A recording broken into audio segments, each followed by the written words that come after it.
सुविधाएं जिसको प्राप्त एक सिविल सूट फाइल करने से संबंधित कुछ सुविधाएं वादी को प्राप्त हैं कि वो किस जगह प्लेस ऑफ सुइंग पढ़े हैं ना, प्लेस ऑफ सुइंग में हमने क्या पढ़ा है, प्लेस ऑफ सुइंग। जब इसको आप ध्यान से देखेंगे तो सुइंग का मतलब होता है वाद को संस्थित किया जाना। तो वाद संस्थित कौन करता है, ये करता है। कैसे करेगा, प्लेन के माध्यम से बाय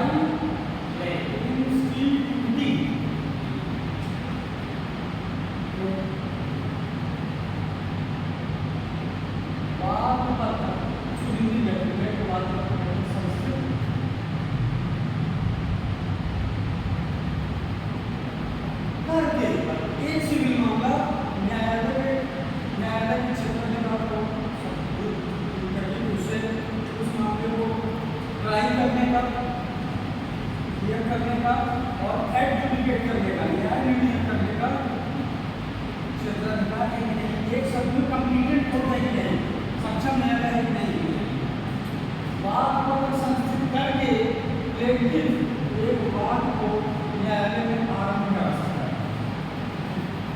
ये और बात है कि उस प्लेन को प्लेन खाली भी हो सकती है और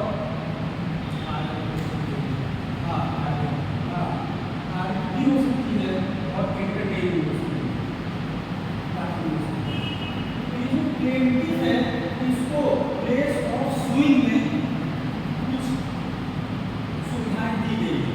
ठीक, ये डिफेंडेंट जहाँ निवास करता हो वहाँ कर सकता है, कारोबार के अंतर में कार्य करता हो, लाभ प्राप्त करने के लिए कार्य कर सकता हो वहाँ कर सकता है, या जहाँ पर वाद हेतु उत्पन्न हुआ है, कॉज ऑफ एक्शन अगर हुआ है वहाँ कर सकता है। ये केवल इसी के लिए यह सुविधा प्लेंटिफ के ऊपर है, इसके ऑप्शन पे ये यहाँ चाहेगा वहाँ उस क्षेत्राधिकार के न्यायालय में बात को आरंभ करा देगा, लेकिन ये बच रहा था न्याय का काफी एक साइड जाएगा ना, बैलेंस होना चाहिए, कुछ सुविधाएं इसको भी दी गई।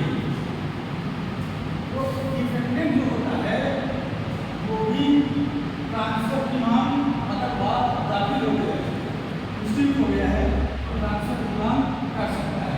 ट्रांसफर अब ये वाला कॉन्सेप्ट ट्रांसफर वापस स्थानांतरण, तो जनरली अगर हम देखेंगे तो धारा 22 में तो सबसे महत्वपूर्ण चीज ये है कि मामला दो अलग अलग न्यायालयों में चल सकता है, दो अलग अलग न्यायालयों में एक ही मामला चलेगा नहीं तो वह सब्सिडी से जाएगा, ठीक, उसके बाद हो जाएगा उसके वसूल होने। तो अगर किसी एक कोर्ट में मामला चलता है, आरंभ होता है, तो दूसरे न्यायालय में अगर सुविधा के अनुसार या न्याय की प्राप्ति के लिए सुविधा के लिए इन कारणों के आधार पर उस मामले का ट्रांसफर एक न्यायालय से दूसरे न्यायालय में किया जा सकता है। यहाँ धारा 22 में देख चुके हैं जब एक से अधिक न्यायालय का कोई बात चल सकता है और एक न्यायालय में आरंभ हो गया है, तब ऐसे में उस बात को ट्रांसफर करने की एक एप्लीकेशन दी जा सकती है। ये मामला इस न्यायालय में न चला करके इस न्यायालय में चलाया जाना चाहिए। ठीक, धारा 22 उसी एप्लीकेशन की बात करती है। एप्लीकेशन देनी पड़ेगी, ये एप्लीकेशन दी कहा जाएगी, इसकी चर्चा करती है धारा 23। एप्लीकेशन देंगे कहाँ, तो 3 चीजें यहाँ बताई गई हैं धारा 3 में। अगर सब ऑर्डिनेट होते हैं दो और इन दोनों की अपीलेट को एक है, तब इस अपीलेट को एप्लीकेशन और दूसरा, अगर इन दोनों की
क्या होगा, तब उस हाई कोर्ट में एप्लीकेशन देनी पड़ेगी जिसके अधीनस्थ न्यायालय में वो मामला इंस्टीट्यूट हुआ उस हाई कोर्ट में। जैसे एक तरफ उत्तर प्रदेश का इलाहाबाद हाई कोर्ट और बिहार का पटना हाई कोर्ट, ठीक। तब ऐसी स्थिति में अगर वो मामला या यूपी के इलाहाबाद हाई कोर्ट के एक सबऑर्डिनेट कोर्ट में अगर इंस्टीट्यूट हो गया है और बिहार में वो मामला स्थानांतरित किया जाना है पटना के सबऑर्डिनेट कोर्ट में, तब ऐसी स्थिति में उसे पटना हाई कोर्ट में नहीं अर्जी देनी पड़ेगी, इलाहाबाद हाई कोर्ट में अर्जी देनी पड़ेगी।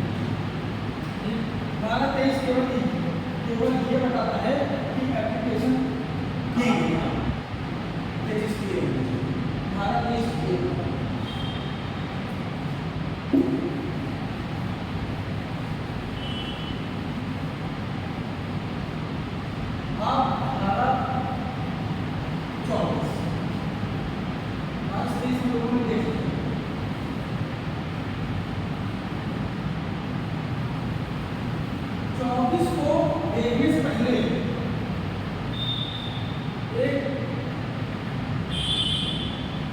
प्रिजम्पशन है। मान लीजिए ए और बी के बीच में कोई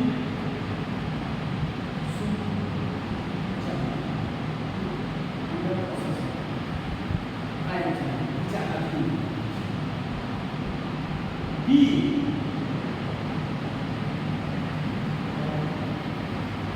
ऐसा भी हो सकता है कि दो अलग अलग मामले, मान लीजिए ये मामला पति और पत्नी के बीच का है, ये हम आपको रियल मामला बता रहे, कहानी नहीं है, ठीक है ना। ये फैसला अभी 10 से 15 दिन पहले आया है, धारा 24 पे ही आया। हस्बैंड वाइफ के बीच में ये मामला चल रहा था, जहाँ पत्नी ने दो अलग अलग कोर्टों में दो अलग अलग केस फाइल कराए। एक न्यायालय में रेस्टिट्यूशन ऑफ मैरिज, वैवाहिक संबंधों की पुनर्स्थापना, एक मामला इसका चल रहा है, और दूसरे अलग कोर्ट में मेंटेनेंस 125 CRPC मामला चल रहा है। दो अलग कोर्ट हैं, दो अलग मामले हैं। पत्नी का ये तर्क है कि चूंकि मैं इस समय पति से अलग हूँ, अनएम्प्लॉयड हूँ, वृद्ध माता पिता है मेरे, इसीलिए मैं एक जगह से बार बार अपने एक मुकदमे की पैरवी करने के लिए बार बार आ जा नहीं सकती, क्योंकि स्वयं महिला है, महिला होना क्या है, सेंसिटिव मामला होता है, प्लस बेरोजगार है, माता पिता है, ऐसे में वो बार बार उस मामले को लेकर के कोर्ट आए जाए, उसकी पैरवी करे, ना वो आर्थिक रूप से सक्षम है, ना शारीरिक रूप से, ना सामाजिक रूप से। ऐसे में उसने धारा 22 के अंतर्गत मामला दाखिल करने के लिए अंडर सेक्शन 23 एप्लीकेशन दिया। तब न्यायालय को ये फैसला करना था कि क्या ये ट्रांसफर उचित है या नहीं। न्यायालय ने इसे बिल्कुल उचित माना।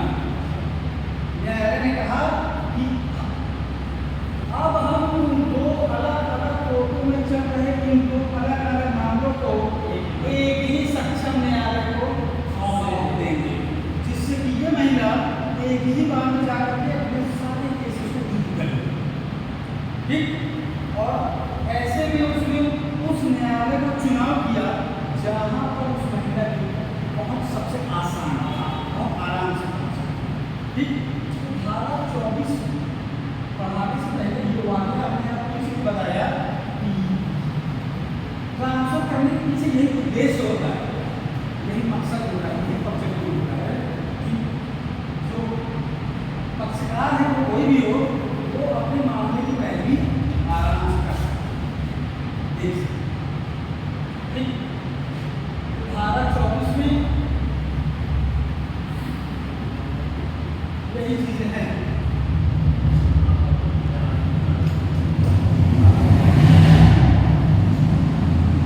धारा 24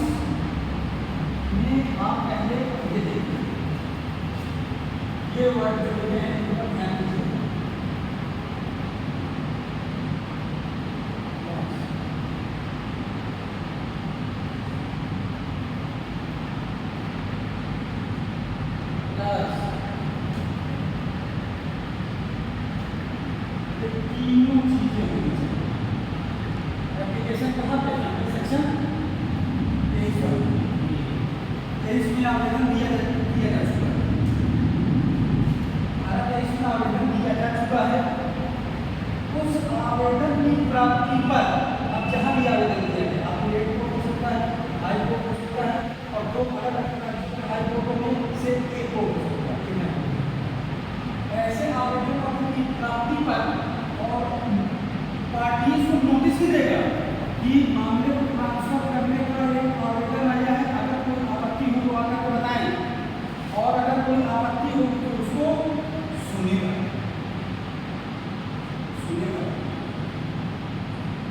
या सो प्लस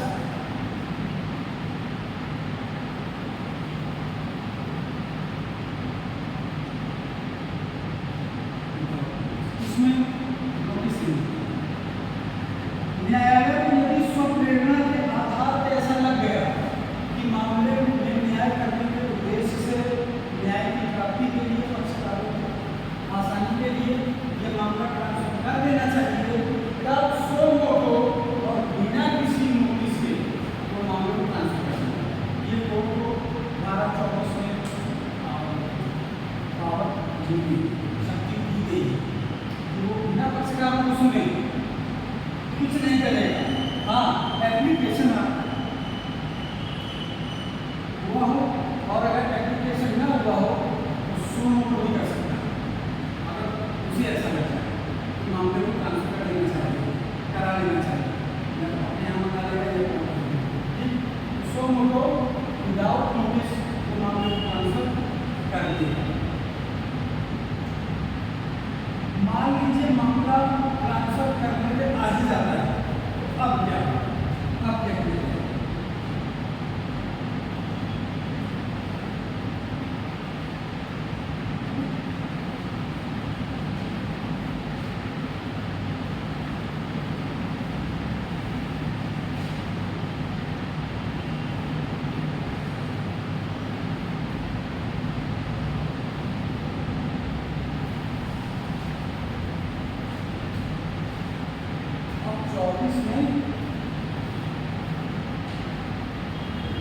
सेक्शन 24 को लिए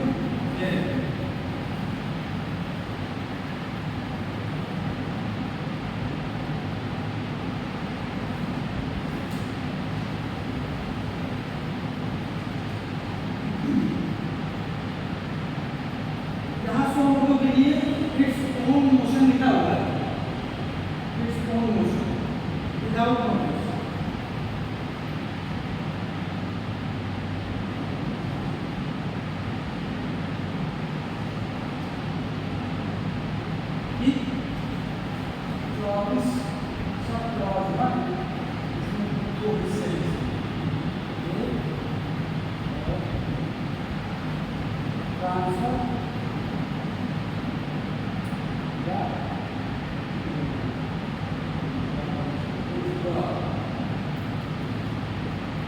ट्रांसफर कर सकता है कैसे?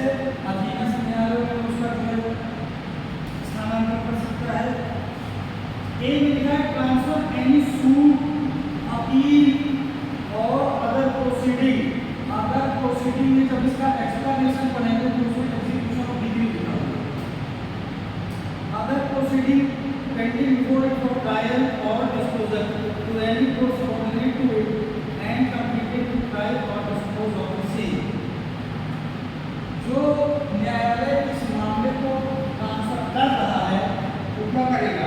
इसमें दो न्यायालयों की चर्चा की गई है, हाई कोर्ट की और डिस्ट्रिक्ट कोर्ट की, उच्च न्यायालय और जिला न्यायालय। 24 की लास्ट लाइन देखिए, सब क्लॉज 1 की लास्ट में लिखा है हाई कोर्ट और भी डिस्ट्रिक्ट कोर्ट।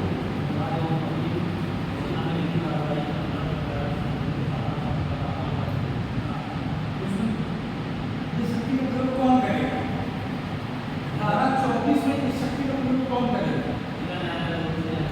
उच्च न्यायालय और जिला न्यायालय दो ट्रांसफर कर सकते हैं।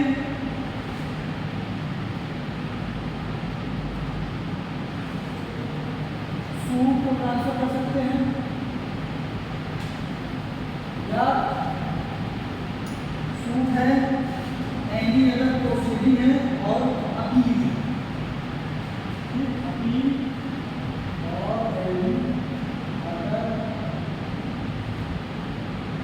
प्रोसीडिंग, ये इसको ट्रांसफर किया जा सकता है, इसको ट्रांसफर किया जाता है या कोई दूसरी प्रक्रिया पक्का रही है जिसके लिए भी एक न्यायालय से दूसरे न्यायालय में उसे ट्रांसफर किया जा सकता है। ट्रांसफर किया जा सकता है या विथड्रॉ किया जा सकता है। विथड्रॉ का मतलब होता है वहाँ से उठा करके अपने पास मंगा लेना, या तो विथड्रॉ करा करके अगर अपने पास मंगाया है तो जा सकता है, और वहाँ से मंगा करके किसी और को दे सकता है, किसी और न्यायालय को। सिंपली इसमें केवल ट्रांसफर है और विथड्रॉ। एक न्यायालय से दूसरे न्यायालय में ट्रांसफर किया जा सकता है या उस मामले को वहाँ से उठा करके अपने यहाँ मंगा के फिर ये दो चीजें इसमें लिखी हुई है। अच्छा, स्वयं भी ट्राई और डिस्पोज कर सकता है, खुद भी उसका विचार कर सकता है और एडवोकेट कर सकता है और किसी और को भी देगा। लेकिन एक चीज याद रखनी है, बहुत कॉमन प्रिंसिपल है, अगर किसी दूसरे न्यायालय को दे रहा है तो कंप्लीटेड होना चाहिए। इनकम्प्लीटेड कोड को नहीं देगा, एक कंप्लीटेड कोड से लेकर के दूसरे कंप्लीटेड कोड को दे देगा। ठीक,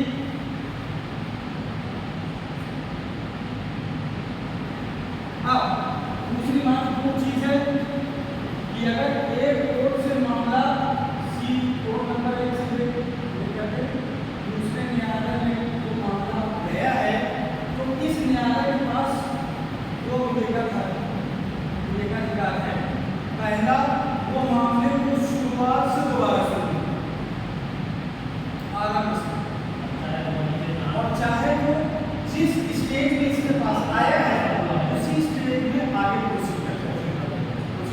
ये इस कोर्ट के ऊपर, लेकिन ये भी धावत नहीं करेगा। ये भी अगर न्याय प्राप्ति के लिए उसे ऐसा लग रहा है कि हमें मामले को आरंभ से दोबारा सुना जाना चाहिए तो वो नहीं देगा। और अगर देखता है कि अब तक सारी जो भी कार्रवाई हुई है वो उचित है, उसमें कोई इलीगलिटी नहीं है, तो जिस प्रकरण पर जिस स्टेज पर वो आया है उसी स्टेज से ही आगे प्रोसीड आगे कार्रवाई या सुनवाई कर सकते। अब इसका जो सब क्लॉज 3 है, for the purpose of this section court of additional and assistant जज, आप लोग जब कचहरी जाओगे तो वहां पर दो वर्ड मिलेंगे, अपर और सहायक। अपर सत्र न्यायाधीश और सहायक सत्र न्यायाधीश, अपर जिला जज और सहायक जज। अपर सहायक किसी न किसी का होगा, अपर भी किसी न किसी का होगा। अपर जो होता है ये लगभग इक्विवेलेंट माना जाता है, जैसे एक होगा सत्र न्यायाधीश और एक होगा अपर सत्र न्यायाधीश। एडिशनल का मतलब सेम डेजिग्नेशन नहीं देता है, जैसे वो बड़े से लेवल पे है जहाँ पर एक व्यक्ति से काम नहीं चल रहा है, हाँ वो एक और बैठा है या कुछ नहीं या कुछ नहीं। लेकिन जो असिस्टेंट होता है वो उसमें नीचे होता है, अगर पोस्ट में असिस्टेंट लिखा हुआ है तो उनको लोअर नहीं, एडिशनल उतना लोअर नहीं, समकक्ष होता है।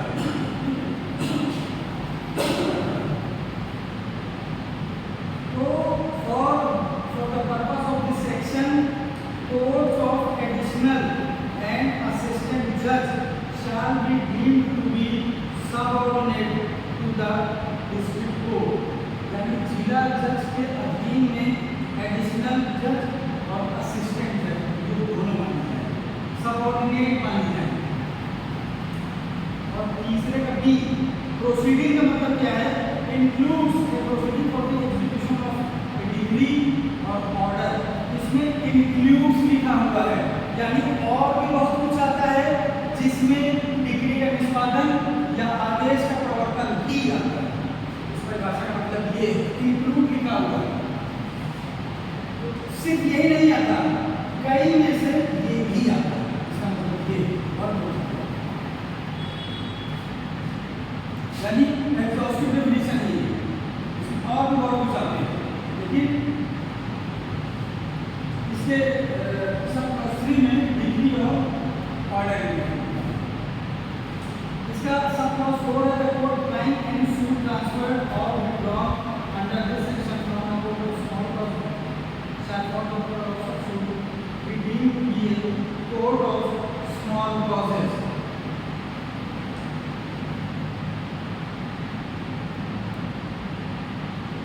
ऐसे में अगर कोई न्यायालय स्मॉल क्लॉजेस कोड से स्थानांतरित कोई मामला सुन रहा है तो उस न्यायालय को भी स्मॉल क्लॉजेस को भी पर्टिकुलर उस मामले के लिए मान लिया जाएगा।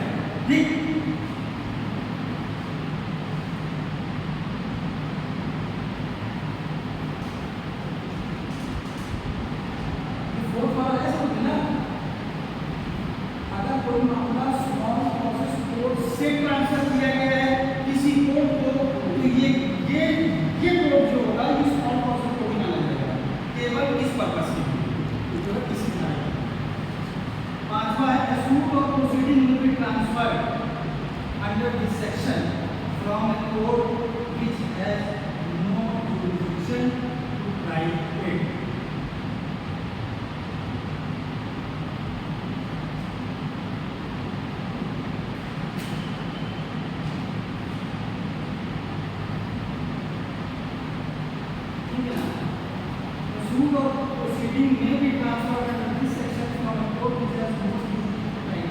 अगर किसी न्यायालय के पास जुरिस्डिक्शन नहीं है तो उस न्यायालय से भी चूंकि जुरिस्डिक्शन नहीं है तो इस धारा की सहायता से उस मामले को उससे लेकर के कंप्लीटेड कोर्ट को ट्रांसफर किया जा सकता है। लैक ऑफ जुरिस्डिक्शन की कमी को दूर करने के लिए भी ये धारा सहायक असिस्ट करती है। ये आपका हो गया धारा 24। अब धारा 25, धारा 25 में है माननीय सर्वोच्च न्यायालय।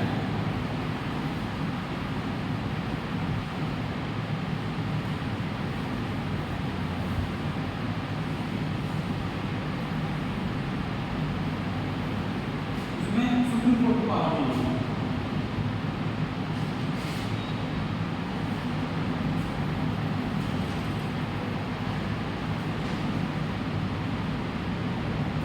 Power of Supreme Court to transfer suits, etc.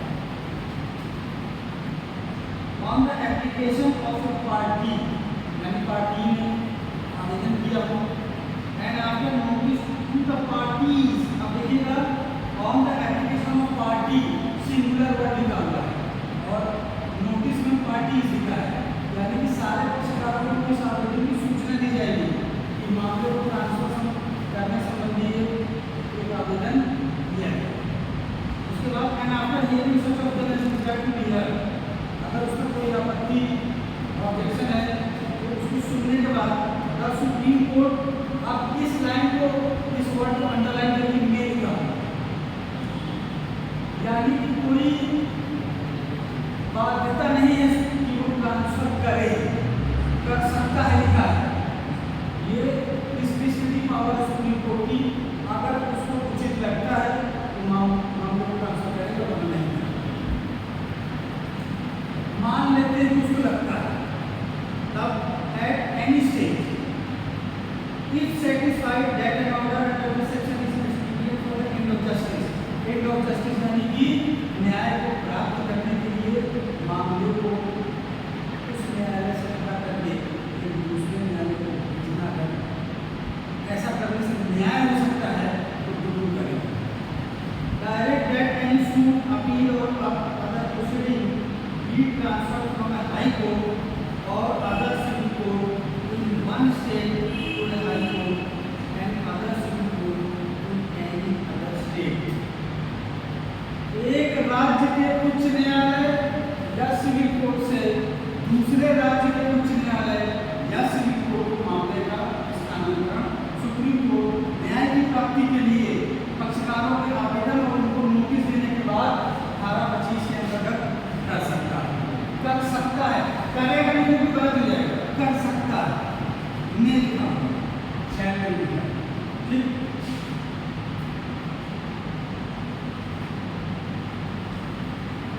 अब ये देखिए transfer from a high court और other civil court in one state to a high court और other civil court in any other state. Sub clause 2, चूंकि मामला supreme court का है इसीलिए यहाँ पर एक एडिशनल कॉशन लिया गया है कि मामले को ट्रांसफर करने संबंधी जो एप्लीकेशन दिया जाएगा हलफनामे के साथ दिया जाएगा विद एफिडेविट दिया जाएगा। ठीक, एफिडेविट का क्या होता है पता चलेगा। अंडर कोर्ट स्टेटमेंट में हलफनामा जब दिया जाता है तो ये इसे कहते हैं शपथ के दिए गए होते हैं। अगर इनमें लिखी हुई बात झूठ साबित हो गई, मिथ्या हो गया, फाल्स हो गया, तो फिर आदमी को सिविल और क्रिमिनल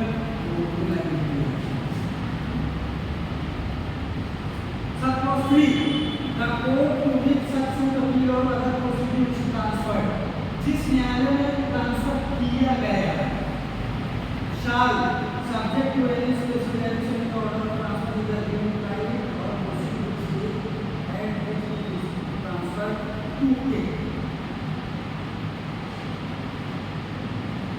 अब तक हम लोगों ने देखा है कि न्यायालय के स्वविवेक में था कि या तो वो मामले को बिल्कुल आराम से डिस्कशन या जिस स्टेज पे आया है वहीं से आगे बढ़ जाए, लेकिन अब ये धारा 25 में एक बात जोड़ दी गई है जो इस शब्द के साथ अब वो स्वविवेक खत्म हो गया है। अब अगर सुप्रीम कोर्ट ने दो बातों में से एक बात करे, या तो वो ये कह सकता है कि आप मामले को आरंभ से पुनः सुनिए तो सुनना पड़ेगा। अगर वो ये कहता है कि मामला जिस स्टेज में हम अपना भेज रहे हैं यहीं से आगे बढ़े तो वहीं से आगे बढ़ना, यानी हम जिस मामला जिसको ट्रांसफर किया गया है उसका स्वविवेक अब नहीं रहा है, अब वो हाई कोर्ट के डायरेक्शन में ही काम करेगा। क्लियर ना, शायद क्या हुआ अगर सर्वोच्च न्यायालय ने उसे दोबारा मामले को सुनिए कहा तो फिर दोबारा अगर कहेगा नहीं जिस स्टेज में नहीं चल पाएगा हमने सारी चीजें देख ली हैं, कोई भी अन्याय नहीं हुआ है, तो वो जो भी इन दो बातों में से जो भी सुप्रीम कोर्ट कहेगा वैसा ही करना पड़ेगा।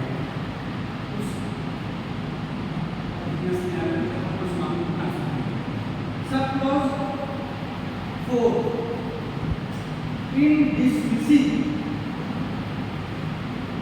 any application under this section, अगर सुप्रीम कोर्ट मामले को ट्रांसफर करने की एप्लीकेशन को डिसमिस कर दिया है, द सुप्रीम कोर्ट ने if it is of opinion that the application was frivolous, frivolous का मतलब होता है तुच्छ या तंग करने वाला, परेशान करने वाला, जिसमें कोई राइट नहीं होता, या vexatious, वैक्सेशन का मतलब होता है मेंटल हरास। एक पक्षकार को क्या करो, उसको अब 200 किलोमीटर अब वो यात्रा कर गया है, सांसद आपका बड़ा आसानी से आ जाता है इस मामले को अखबार को वो पार्टी क्या होगी उसको हैरेस करने के लिए, परेशान करने के लिए, अगर ये सब करने के लिए आवेदन किया गया है तब क्या होगा, वो स्थिति सब तो होता है। Order the applicant to pay by way of compensation to any person who has oppose the application such sum not exceeding 2000 rupees as president circumstances case. अगर पार्टी को परेशान करने के लिए मामले को ट्रांसफर करने के लिए आवेदन दिया गया है तब सुप्रीम कोर्ट उसको 2000 रुपये तक का फाइन लगा सकता है और वो 2000 रुपये पार्टी में तुम न्यायहीन नहीं आए हो तो उसको परेशान करने के लिए, ठीक है, तो ये व्यवस्था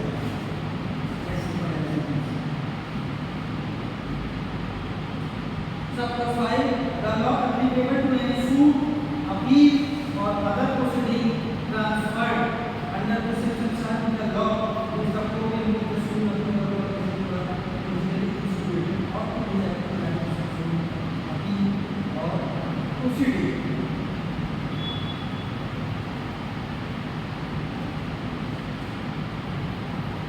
जिन जिस न्यायालय से मामला जिस न्यायालय में अंतरित किया गया है, ट्रांसफर किया गया है, जो लॉ होगा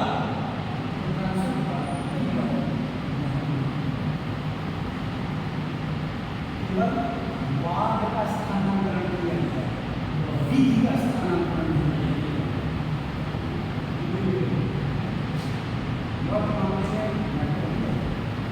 कैसे चेंज हो अरे 125 सीआरपीसी है वो यहाँ करेंगे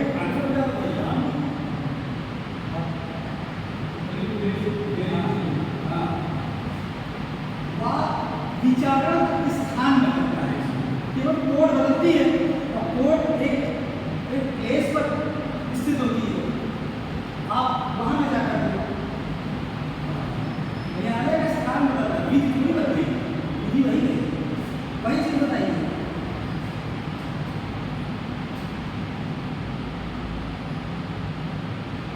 जो विधि अगर ट्रांसफर न किया गया होगा और अप्लाई होती तो यही स्थिति ट्रांसफर के बाद ही रहेगी, वही लॉ अप्लाई होगा, तो ये पांचों सब सेक्शन आपको 24, 25 या ट्रांसफर ऑफ 22, 25 चूंकि प्रोसीजरल लॉ है, ये धाराएं अपने आप में इतनी बड़ी बड़ी हैं कि इसमें आपको एक या दो केस क्योंकि आपके पास ना टाइम है और ना तो आपकी